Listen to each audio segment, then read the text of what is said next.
الدين رأس المال فاستمسك به فضياعه من أعظم الخسران. بسم الله والحمد لله والصلاة والسلام على رسول الله وعلى آله وأصحابه أجمعين وبعد. Për gjërave tjera ku ne si musliman gjatë namazit duhet të kemi ndërmend jetën dhe ta sjellim kuptimet e tij madhështore, është edhe gjendja kur jemi në tashahhud, pra kur qëndrojmë ulun në atahiyat, siç njihet tek ne. Dhe këtu është një çështje tjetër e rëndësishme që do të ndalemi pak, përse forma e tashahhudit që ka mësuar pejgamberi sallallahu alaihi wasallam me sahabëve ndryshon. Për shembull, kemi formën e Ibn Abbasit radhiyallahu anhuma dhe formën e Ibn Mas'udit radhiyallahu anhu dhe disa sahabive tjerë.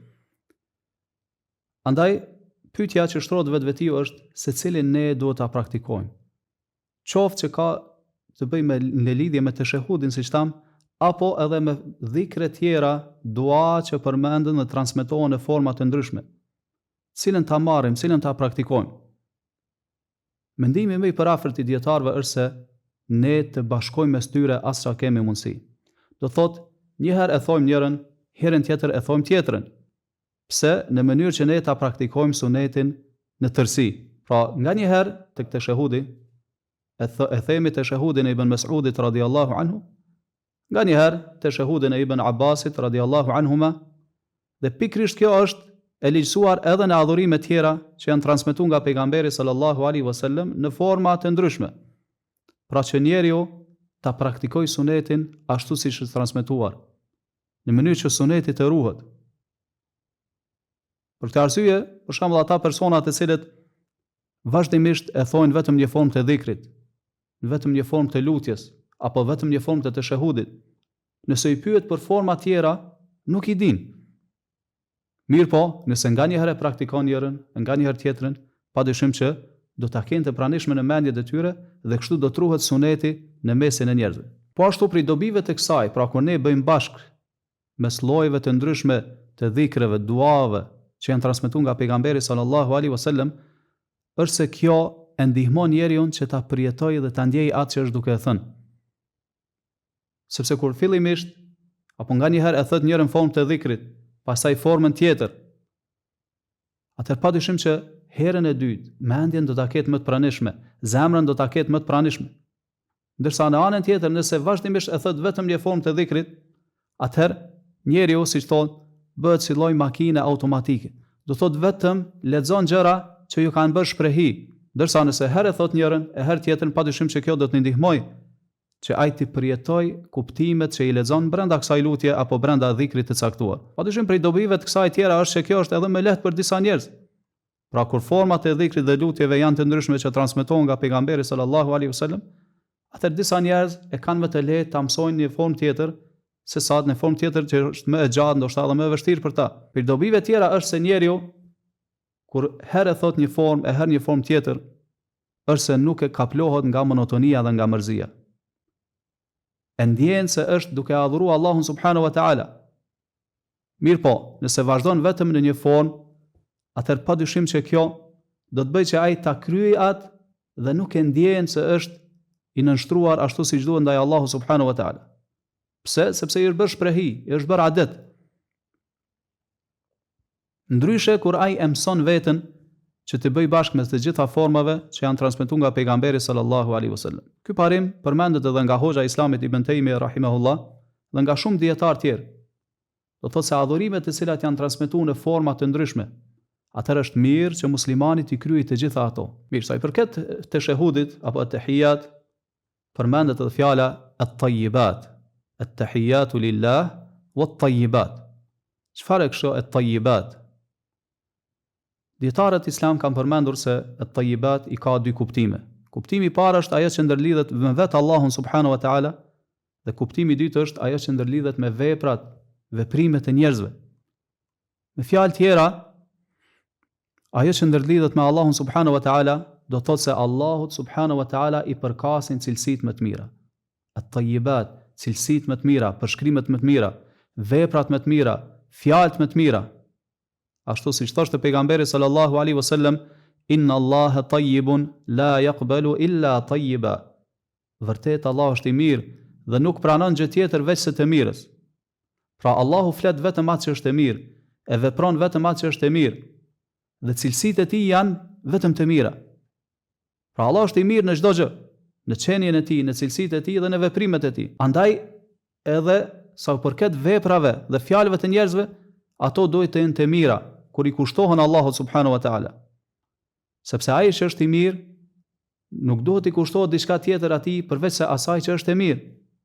Nuk duhet të i ofrohet diçka tjetër përveç të mirës. Andaj ti që fal namaz, kur je ulur në tashahhud dhe e lexon at-tahiyatu lillahi was-salawatu wat-tayyibatu lillah, ai si ndërmend këto kuptime madhështore? Apo vetëm e thua me gjuhën tënde, vetëm aq sa për të pas namazin tënd të saktë të vlefshëm, sa për të falendruar dhe lavdruar Allahun subhanahu wa taala? Pra shumica e njerëzve, më përjashtim të atyre që i ka mëshiruar Allahu azza wa jall, janë sipas saj gjendjes së dytë. Pra kur realizon këtë fjalë at-tayyibat, nuk e sjell ndërmend se Allahu është i mirë në qenien e tij, në cilësitë e tij, në veprat e tij, në fjalët e tij. Andaj edhe veprat tona si njerëz, fjalët tona që ja kushtojmë atij duhet të jenë vetëm të mira, të pastra. Pastaj fjalia tjetër që vijon në tashahhud është Assalamu alayka ayyuhan nabiy wa rahmatullahi wa barakatuh, assalamu alayna wa ala ibadillahi s-salihin. Assalam, kjo fjalë madhështore, është lutje. Do ti e lut Allahun subhanahu wa taala ta ruaj tjetrin nga çdo defekt, nga çdo mangësi. Pra kur i thu dikujt assalamu alayk, e përshëndet me selam, çfarë do thotë kjo? Do thotë se ti po e lut Allahun subhanahu wa taala që vllaun ton musliman ta ruaj nga çdo e keqe, nga çdo smundje, nga çdo e keqe që mund ta godas për njerëzve. Ta ruaj nga gjunahet, ta ruaj nga smundjet e zemrës, që është më e rëndësishme ta ruaj nga zjarri i xhehenamit.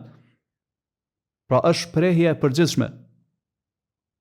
Pra ti e lut Allahun subhanahu wa taala që vllaun ton musliman ta ruaj nga çdo e keqe. Dhe sahabët, shokët e pejgamberit sallallahu alaihi wasallam, për shkak të dashurisë së madhe që e kishin ndaj Allahut azza wa jall, në namazin e tyre thoshin Assalamu ala Allahi min ibadihi. Po i dërgojmë selam Allahut ne pra robrit e tij. Selam për Allahun nga robrit e tij. Pastaj thoshin Assalamu ala Jibril, Assalamu ala fulan wa fulan. Selami qoftë mbi Xhibrilin, filani, përmendin me emra. Kur e dëgjoi këto pejgamberi sallallahu alaihi wasallam, i ndaloi nga një gjë e tillë dhe tha Selamu ala Allahi min ibadihi, nuk duhet të thuhet, mirë po u tha Inna Allaha huwa as-salam. U tregoi arsyen pse? Tha sepse vërtet Allahu është es-salam. Allahu është vetë es-salam. Do të ai i cili është i pastër nga çdo emet, nga çdo mangësi. Andaj nuk ka nevojë që ju ta lavdroni Allahun duke u lutur që ai ta ruaj vetveten e tij. Pastaj u tha thuani Assalamu alayna wa ala ibadillahi s-salihin. Mirë po thoni selami qoftë mbi ne dhe mbi gjithë robrit e mirë të Allahut. Dhe pastaj u tregoj se kur ju e thoni një gjë të tillë, i keni përshëndet me selam çdo rob të mirë të Allahut që është në qiell dhe në tokë. Mirë, ne si musliman, a i sillim ndërmend këto kuptime madhështore kur në namazin ton gjatë tashahhudit themi Assalamu alayna wa ala ibadillahi s-salihin? A sillim ndërmend se jemi duke lutur për veten tonë? Jemi duke lutur për çdo rob të mirë të Allahut subhanahu wa taala që është në qiell dhe në tokë. Jemi duke dërguar selam mbi profetët, mbi sahabët, mbi tabiinët, tjerë që i kanë pasur ata në të mira. Jemi duke thënë selam për shokët e profetëve të tjerë, siç ishte Musa dhe Isa alayhimus salam. A sillim ndërmend se jemi duke dërguar selam për Xhibrilin, për Mikailin, Israfilin, për engjëjt e tjerë me numër të madh, maramendës që i ka kriju Allahu subhanahu wa taala? Nëse jo, atëherë patjetër që duhet të sillim në vend të gjitha këto kuptime madhështore. Sepse vetë pejgamberi sallallahu alaihi wasallam tha Innakum idha qultum dhalik sallamtum ala kulli abdin salihin fi s-samai wal ard. Kur ju e thoni një gjë të tillë, atëherë e keni përshëndet me selam çdo rob të mirë të Allahut që është në qiell dhe është në tokë. Allahu di më së miri, ne e lutim Allahun subhanahu wa taala që na bëj për robërve të tij të sinqertë. E lutim Allahun subhanahu wa taala që veprat tona të jenë të sinqerta vetëm për hir të tij.